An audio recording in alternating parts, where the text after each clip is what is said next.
Hey guys, how's it going? Welcome to my video.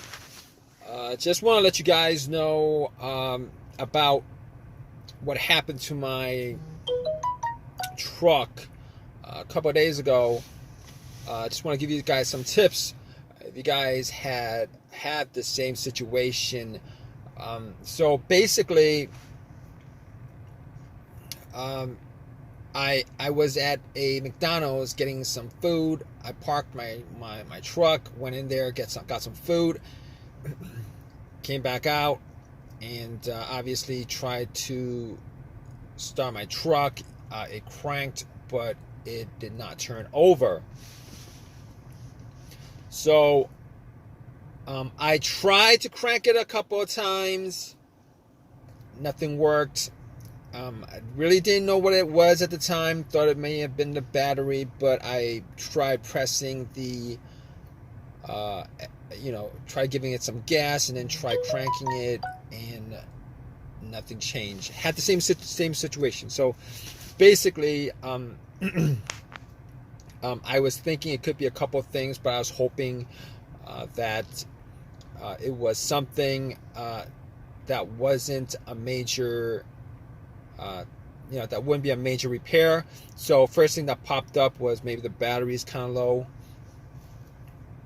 But I did turn on my headlights just to test out, just to see where my battery was at, and the headlights were super bright. They're very bright. So at that point, I was thinking it probably wasn't the battery. On top of that, I noticed that every time I would try to crank it, I would have a very, very strong crank. It wasn't like a weak crank. It wasn't like a slow crank. It was a strong crank. So because it was a strong crank, I pretty much didn't think it was the battery, but I did pop the hood and looked under the hood to see whether I could figure out whether I could see something that was off. Obviously, the first thing I looked at was the battery itself, and there was a bit of corrosion on the battery terminals. I really didn't think that was causing it, but I had some Coke, so I poured some Coke on the terminals, and just to clean it up, oxidize all the corrosion, stuff like that. Try to see if I could get a start again. I would do the same thing, would crank, it wouldn't start. So at that point, I was like 9% sure it's the battery, but I had a power pack, and just to be 100% sure, I put the power pack on the battery and again try to crank it up to turn it over. It would crank. But it did not turn over. So it was at that point that I pretty much ruled out the battery. It wasn't the battery. Considering that I actually changed the battery about a year ago, it wasn't the battery. So at that point, I was looking at the negative terminals to the negative terminal to the battery to see whether it may have been causing that situation. The negative terminal was clean, but on top of that, I made sure to check to see whether it was grounded correctly, whether it was tight, when there's no corrosion or rust or anything like that. You guys don't know what the negative terminal is. It's pretty much the ground wire completes the circuit. It's the negative terminal. It's the wire that goes to the negative of your battery. You can pretty much just follow that to the frame if you want to check out to see whether it's grounded. It's grounded right, but grounding right means that it's connected to the frame without any kind of corrosion, etc., etc. And it was grounded right. So at that point, I could rule out a bunch of things. I could rule out the battery, the ground cable. I could rule out the alternator, even though the alternator wasn't one of those things that would be causing a situation like this with a strong crank. Normally, with a bad alternator, that you would either get like a really, really weak crank, or it would die on the road. I mean, if this situation would have happened, where it was a bad alternator, it would have died on the road, or there would be no crank at all, because it wasn't charging the battery, and you got to where you got to, and just in time before everything just died out, which is very rare. But the test for the alternator is, if you have like cables, external cables or power pack, and you put it on, you should be able to start the vehicle, and then once you take the power off, it'll die out because the alternator is not charging it. But regardless, this has pretty much nothing to do with the alternator, so I could pretty much just rule out the alternator, even especially with that test that I did with the power pack. I could pretty much rule out the alternator. It's not the alternator.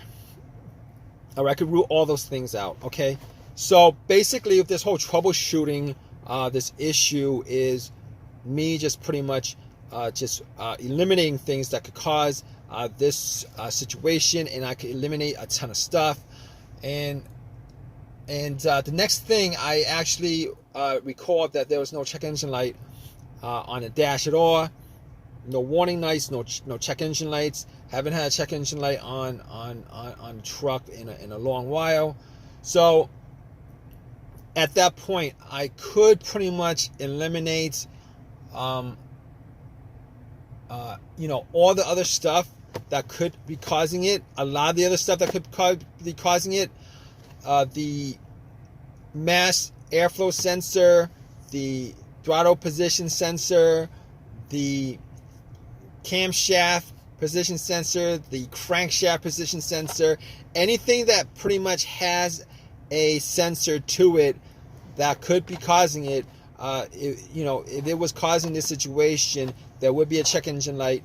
But regardless, I have an OBD2 reader that I bought from Walmart, about a month ago, and I plugged it in just to see whether there was any kind of codes that probably didn't show up with the check engine light. Sometimes there's pending codes, but there was no codes whatsoever. And the other thing is, it actually did read, it scanned the car's computer, it read everything, so it analyzed everything. It came out with results and stuff like that. There was and because of that, I can also rule out that there was no issue as far as the computer causing this situation.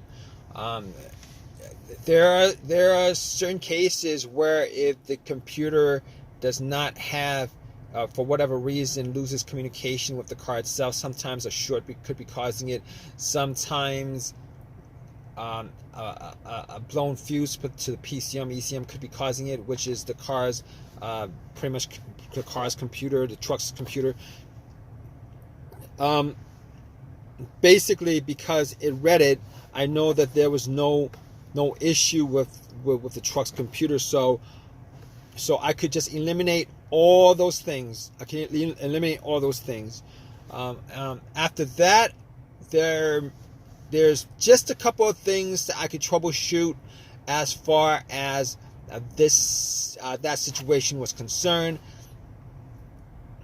It could be a fuse or a relay. All right, one of those two things. Now, I did open up the fuse box and looked at the fuse, see if I could smell any kind of blown fuses, see if there's any fuses that were blown or brownish, something like that. And there was no burnt fuses, no burnt smell, nothing like that. And I couldn't actually tell 100% whether any a fuse was blown. Very difficult. Sometimes I didn't have a fuse tester with me, but considering I had access to the relays, so basically, before even that, there was one test that I just want to tell you guys about that I did. Normally, this situation, it was kind of like the fuel pump situation. I thought maybe it was a fuel pump relay, a fuel pump situation, but when I was sitting in my car doing the OBD2, after that, I actually testing out my car's computer, with the OBD2, seeing if it read any codes, I actually went and tried to listen for a whizzing sound coming from the fuel pump motor. All right. Normally, the test for that is you would have somebody, with the ear to the, you would take the gas cap off and have your ear to where you would fill up your gas tank, and then somebody would turn it to on position, and you would listen to see whether you could hear some kind of whizzing sound. All right, if you could hear a whizzing sound, most cases, your fuel pump is working. But I was in the truck, and I had everything off so that there was no kind of interior noise. Put the ignition into the on position where all the lights on the dash is showing, and I was trying to listen to see whether I could hear the fuel pump whizzing and the motor whizzing, and I could not do that. All right, so basically I did that before I actually did the pull the cover off the fuse box. But in any case, the situation with that was I couldn't tell whether it was the fuses, but the relays themselves could not tell whether it was the relay. So what I did was I swapped out a relay in the fuse box that was similar to the one for the fuel pump. Once I swapped that out, got back, and tried to start it, and it would crank, and it cranked up. All right. Now, once it cranked up, obviously I knew that it was the fuel pump relay that was causing that situation. Drove it to AutoZone, got another relay, and pretty much swapped it back out. The old one from I don't know which feature of the car the other relay was from, but I swapped it out, and haven't had an issue with this situation since. Now, here's the thing about it. If you guys, if that did not work where I swapped out the relays, there was a very, very, very good chance that it was probably the fuel pump or the fuel filter, but most probably the fuel pump that was causing the issue.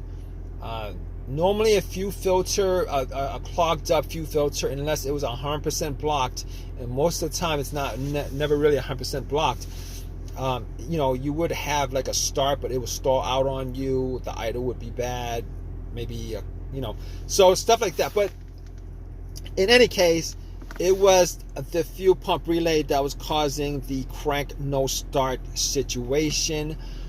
If you guys are in this situation and you guys are trying to figure out what the deal is with your particular crank but no start situation, just go down the list of all the things that I did check out in this video.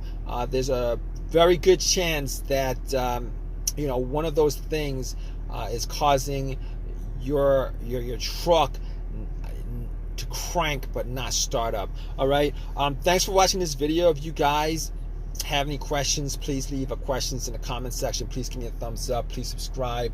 All right guys, take care.